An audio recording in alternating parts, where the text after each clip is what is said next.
അപ്പോൾ എല്ലാ കൂട്ടുകാർക്കും പുതിയ വീഡിയോയിലേക്ക് സ്വാഗതം. കാശ്മീർ ട്രിപ്പ് ഇങ്ങനെ അടിപൊളിയായിട്ട് പോയിക്കൊണ്ടിരിക്കുകയാണ്. നമ്മൾ പോകുന്ന വഴിയൊക്കെ എന്ന് പറഞ്ഞു കഴിഞ്ഞാൽ അതിമനോഹരം തന്നെയാണ്. അപ്പോൾ അതുകൊണ്ട് തന്നെ വീഡിയോയിൽ ഞാൻ കുറച്ച് ലെങ്തൊക്കെ കുറയ്ക്കാമെന്ന് വിചാരിച്ചാൽ തന്നെയാണെങ്കിലും ഈ വഴികളൊക്കെ കാണുമ്പോൾ കട്ട് ചെയ്യാനേ തോന്നുന്നില്ല, അത്രയ്ക്ക് മനോഹരമാണ്. ഈ ലെഫ്റ്റ് സൈഡിൽ കൂടെ ഒരു ചെറിയ തോട് ഒഴുകുന്നുണ്ട്. അപ്പോൾ അതിൻ്റെ സൗണ്ട് തന്നെ ഫുള്ളായിട്ട് നമുക്ക് കേട്ടുകൊണ്ട് ഇതിൽ കൂടെ പോകാൻ പറ്റും. അപ്പോൾ സോണാമാർഗ് തന്നെയാണ് ഞാൻ ഇപ്പോഴും പോയിക്കൊണ്ടിരിക്കുന്നത്. സോണാമാർഗിനകത്ത് ഒരുപാട് സ്ഥലങ്ങളുണ്ട്. അപ്പോൾ ഇവിടെ ഒരു ചെറിയ വാലിയുണ്ട്. ആ വാലിയിലേക്കാണുള്ള യാത്രയിലാണ് ഇപ്പോൾ. സോണാമാർഗ് ഫുള്ളായിട്ട് ഇതേപോലെ തന്നെ മനോഹരമാണ്. അതുകൊണ്ട് തന്നെയാണ് സോണാമാർഗ് അല്ലെങ്കിൽ ഗുൽമാർഗ് അങ്ങനെയുള്ള സ്ഥലങ്ങളൊക്കെ ഇത്രയ്ക്ക് ഫേമസ് ആയത്. തുടക്കത്തിലൊക്കെ പറഞ്ഞ പോലെ തന്നെ കുറേ ബൈക്ക് യാത്രക്കാരൊക്കെ ഉണ്ടായിരുന്നു. അപ്പോൾ ബൈക്കിലൊക്കെ അടിപൊളിയായിട്ട് ഇവന്മാർ സന്തോഷത്തോടുകൂടിയാണ് പോയിക്കൊണ്ടിരിക്കുന്നത്. അത്രയ്ക്ക് മനോഹരമാണ് ഈ റൂട്ട്. അപ്പോൾ നമ്മളൊരു ട്രിപ്പ് പോകുമ്പോഴത്തേക്കും ഇതേപോലെയുള്ള വഴികളൊക്കെ വന്നു കഴിയുമ്പോൾ നമുക്ക് തന്നെ ഒരു യാത്രയ്ക്കൊരു പ്രത്യേക ഫീലിംഗ് കിട്ടും. ഒരു ബൈക്ക് യാത്രക്കാരാണ് ഇപ്പോൾ പോയിക്കൊണ്ടിരിക്കുന്നത്. ചെറുതായിട്ട് ജലദോഷമൊക്കെ ഉള്ളതുകൊണ്ട് തന്നെ യാത്രയുടെ കുറേ വീഡിയോ ഒക്കെ ഇങ്ങനെ പെൻഡിങ് ആക്കി വെച്ചിരിക്കുകയായിരുന്നു. അപ്പോൾ ഇന്നാണ് കുറച്ച് ഫ്രീ ആയിട്ട് തോന്നിയത്. അപ്പോൾ അതുകൊണ്ടാണ് ഇന്ന് വീഡിയോ ഇടുന്നത്. ഇതൊരു പൊതുവെ ഒരു ചെറിയ വഴിയാണ്. ചെറിയ വഴിയാണെങ്കിൽ തന്നെ ഒരുപാട് യാത്രക്കാരൊന്നും ഇതുവഴി വരുന്നില്ല. ഈ ടൂറിസ്റ്റുകൾ തന്നെയാണ് കൂടുതലുമായിട്ടുള്ളത്. അതേപോലെ തന്നെ ഇവിടെ ഒരുപാട് ആളുകൾ താമസിക്കുന്ന സ്ഥലങ്ങളൊന്നുമില്ല. ചെറിയ ചെറിയ ടൗണുകൾ മാത്രമേ ഉള്ളൂ. അപ്പോൾ അവിടെയൊക്കെയാണ് ആളുകൾ താമസിക്കുന്നുള്ളൂ. ലെഫ്റ്റ് സൈഡിൽ നോക്കിക്കഴിഞ്ഞാൽ ആർമിക്കാരൊക്കെ നിൽക്കുന്നുണ്ട്. പിന്നെ ഇത്രയ്ക്ക് മനോഹരമായിട്ടുള്ള റോട്ടിൽ കൂടെ നിങ്ങൾ സഞ്ചരിച്ചിട്ടുണ്ടോ എന്ന് എനിക്കറിയത്തില്ല. അത്രയ്ക്ക് മനോഹരം എന്ന് തന്നെ പറയാൻ പറ്റും. ഇവിടെ നോക്കിക്കഴിഞ്ഞിട്ടുണ്ടെങ്കിൽ ലെഫ്റ്റ് സൈഡിൽ കൂടെ ആ ചെറിയ ഒരു തോട് ഒഴുകുന്നത് കൊണ്ട് തന്നെ ഈ യാത്രയ്ക്കൊരു പ്രത്യേക ഫീലിംഗ് ആണ് ഇതുവഴി പോകുമ്പോൾ. പിന്നെ ചില സ്ഥലങ്ങളിലൊക്കെ വണ്ടി നിർത്താൻ പാടില്ല, അങ്ങനത്തെയൊക്കെ ഞാൻ പറഞ്ഞായിരുന്നു.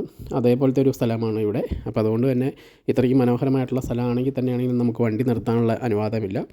അപ്പോൾ അതുകൊണ്ടാണ് ആർമിക്കാർ അവിടെ നിൽക്കുന്നത്. അപ്പോൾ നമ്മൾ വണ്ടി നിർത്തി കഴിഞ്ഞിട്ട് അവർ വന്നിട്ട് നമ്മളോട് വണ്ടി സ്റ്റാർട്ട് ചെയ്ത് മൂവ് ചെയ്യാനായിട്ട് പറയും.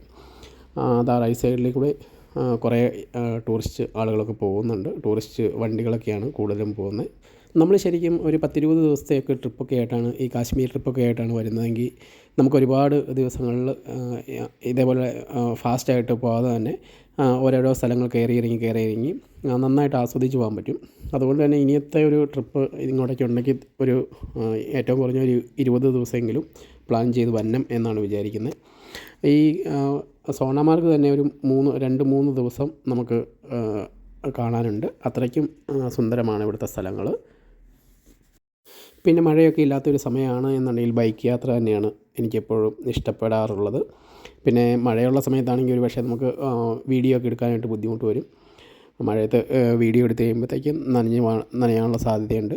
അപ്പോൾ അതുകൊണ്ട് തന്നെ ബൈക്ക് യാത്രക്കാരൊക്കെ പോകുന്ന കാണുമ്പോൾ നമുക്കും ഒരു ഫീലിംഗ് ആണ്, അതേപോലെയൊക്കെ ഒന്ന് പോയാലോ എന്നൊക്കെ വിചാരിക്കും നമ്മൾ. പിന്നെ റോഡ് എന്ന് പറയാനായിട്ട് ഒന്നും പറയാനില്ല, അത് അത്രയ്ക്ക് മനോഹരം. അത് അങ്ങോട്ടേക്ക് ബൈക്ക് ആയതുകൊണ്ടാണ് അയാൾ അവിടെ ഒന്ന് ചെറുതായിട്ട് ഒതുക്കി ആ സ്ഥലങ്ങളൊക്കെ ഒന്ന് കണ്ടിട്ട് പോകാനായിട്ട് അയാൾ ഒതുക്കിയിട്ടുണ്ട്. പക്ഷെ നമ്മുടെ കാറ് അങ്ങനെ ഒതുക്കാൻ പറ്റില്ല. ഇത്രയ്ക്കുള്ള സുന്ദരമായിട്ടുള്ള വഴി എന്ന് പറയുന്ന വേറെ സ്ഥലങ്ങളിലൊന്നും ഞാൻ കണ്ടിട്ടില്ല. അത്രയ്ക്ക് എന്ന് തന്നെ പറയാൻ പറ്റും. ഏറെക്കുറെ ഈ ഒരു റൂട്ട് എന്ന് പറയുന്ന എവിടെ നോക്കിയാലും ഒരേ സ്ഥലം പോലെ തന്നെ എനിക്ക് ഫീൽ ചെയ്യുന്നുണ്ട്. ഈ പാറയൊക്കെ ഇരിക്കുന്നത് കണ്ടിട്ട് ഇതേപോലെ തന്നെയുള്ള പാറകൾ ഇത് മുന്നേയും കഴിഞ്ഞു പോയതായിട്ട് ഫീൽ ചെയ്യുന്നുണ്ട്. വെള്ളത്തിൻ്റെയൊക്കെ കളർ നോക്കി നല്ല രസമുണ്ട്.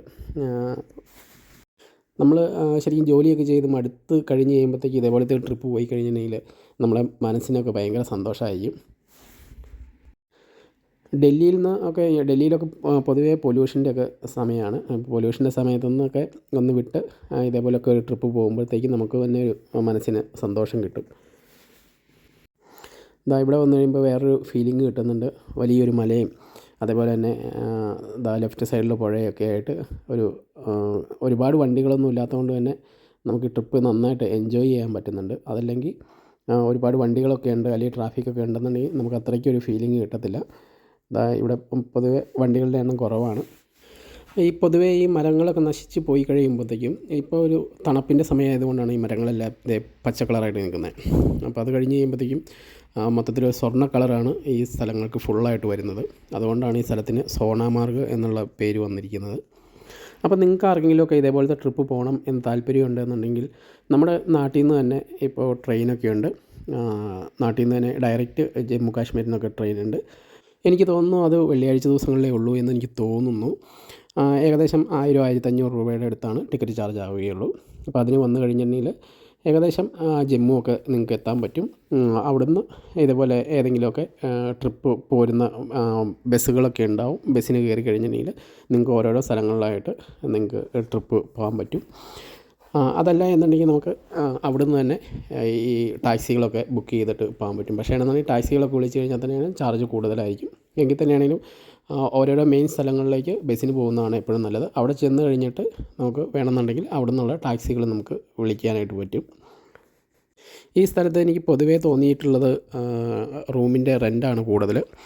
ഹോട്ടലിനൊക്കെ നല്ല ചാർജ് കൂടുതലാണ്. ചില സ്ഥലങ്ങളിലൊക്കെ റെൻറ്റ് കുറവായിരിക്കും. ഒരു പക്ഷേ നമ്മൾ ഓൺലൈനിൽ ബുക്ക് ചെയ്ത് പോയി കഴിഞ്ഞാൽ ഒരു പക്ഷേ നമുക്ക് റെൻറ്റ് കുറച്ച് കിട്ടാൻ സാധ്യതയുണ്ട്. എൻ്റെ യാത്രയിൽ ഞാൻ മിക്കപ്പോഴും അങ്ങനെയൊക്കെ വിചാരിക്കും, നേരത്തെ തന്നെ റൂം ബുക്ക് ചെയ്തിട്ടൊക്കെ പോകണമെന്ന്.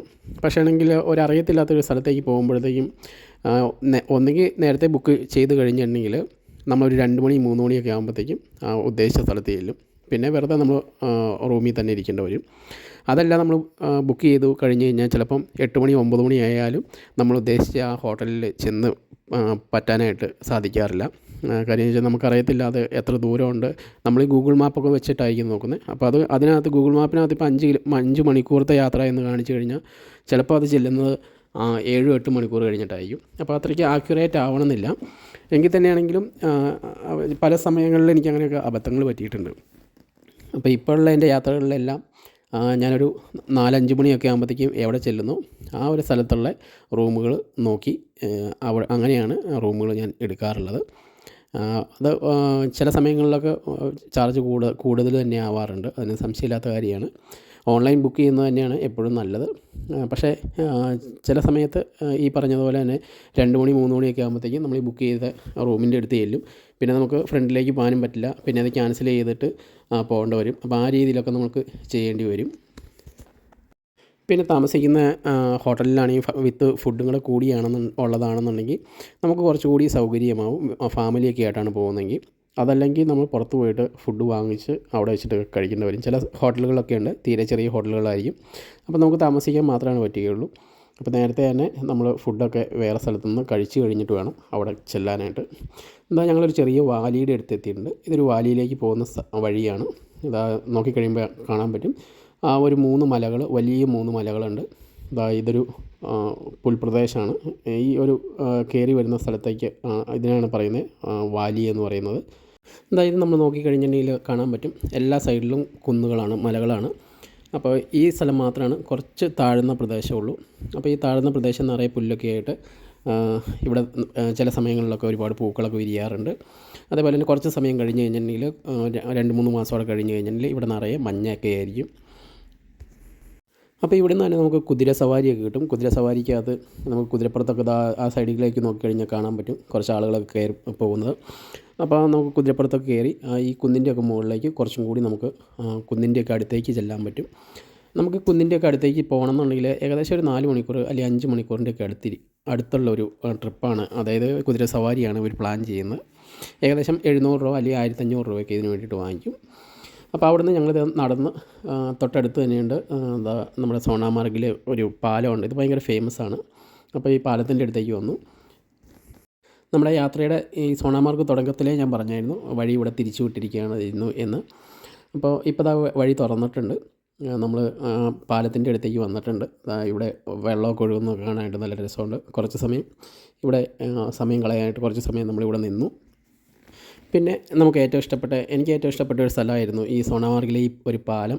ഒരുപാട് ഞാൻ പിക്ചറിനകത്തൊക്കെ കണ്ടിട്ടുണ്ട് ഈ ഒരു പാലം. അപ്പോൾ അതുകൊണ്ട് തന്നെ ഈ ഒരു പാലം ഞാൻ നേരത്തെ തന്നെ നോട്ട് ചെയ്ത് വെച്ചായിരുന്നു. ഇതുവഴി വരികയാണെങ്കിൽ ഈ പാലത്തിൻ്റെയൊക്കെ അടുത്ത് നിന്നൊരു ഫോട്ടോയൊക്കെ എടുക്കണമെന്നുണ്ടായിരുന്നു. അപ്പോൾ അതൊക്കെ ഇങ്ങനെ സാധിച്ചു. അതുപോലെ തന്നെ വെള്ളത്തിൻ്റെയൊക്കെ കളർ കണ്ടാൽ തന്നെ അറിയാം നല്ല രസമുണ്ട്. നല്ല തെളിഞ്ഞ വെള്ളമാണ്. പിന്നെ കാശ്മീരും അല്ലെങ്കിൽ ലഡാക്കൊക്കെ പോകുന്നവർക്കറിയാൻ പറ്റും ഇതേപോലുള്ള പാലങ്ങളൊക്കെ ആർമിക്കാരാണ് നിർമ്മിക്കുന്നത്. നമ്മൾ ഇരുമ്പ് കൊണ്ടുള്ള പാലങ്ങൾ. അപ്പോൾ ഇവിടെയൊക്കെ വെള്ളം കൂടുതലൊക്കെ ശക്തിയായിട്ട് ഒഴുകി വരുവാണെങ്കിൽ തന്നെ പാലത്തിനൊന്നും സംഭവിക്കാതിരിക്കാനായിട്ടാണ് ഇതേപോലെ ഇരുമ്പിൻ്റെ പാലങ്ങളൊക്കെ നിർമ്മിക്കുന്നത്.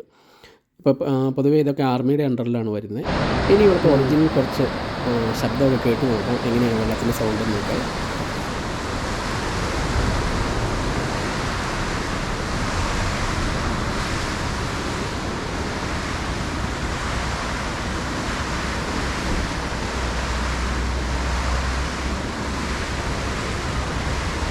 ഇവിടെ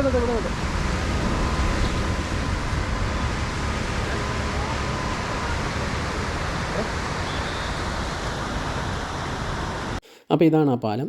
സോണമാർഗിലെ ഏറ്റവും ഫേമസ് ആയിട്ടുള്ള ഒരു സ്ഥലം, അല്ലെങ്കിൽ നല്ലൊരു വ്യൂ പോയിൻ്റ് എന്നൊക്കെ പറയാവുന്ന ഒരു സ്ഥലമാണിത്. അപ്പോൾ ഇവിടുത്തെ നോർമലി ഉള്ള ശബ്ദമൊക്കെ നിങ്ങൾ കേട്ട് കാണും, വെള്ളമൊക്കെ ഒഴുകുന്നത്.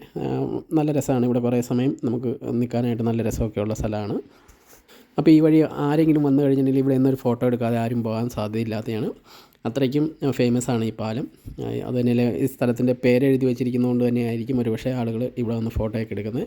അപ്പോൾ ഇന്നത്തെ വീഡിയോ നിങ്ങൾക്ക് എല്ലാവർക്കും ഇഷ്ടപ്പെട്ടു എന്ന് വിചാരിക്കുന്നു. അപ്പോൾ എല്ലാവർക്കും ബൈ.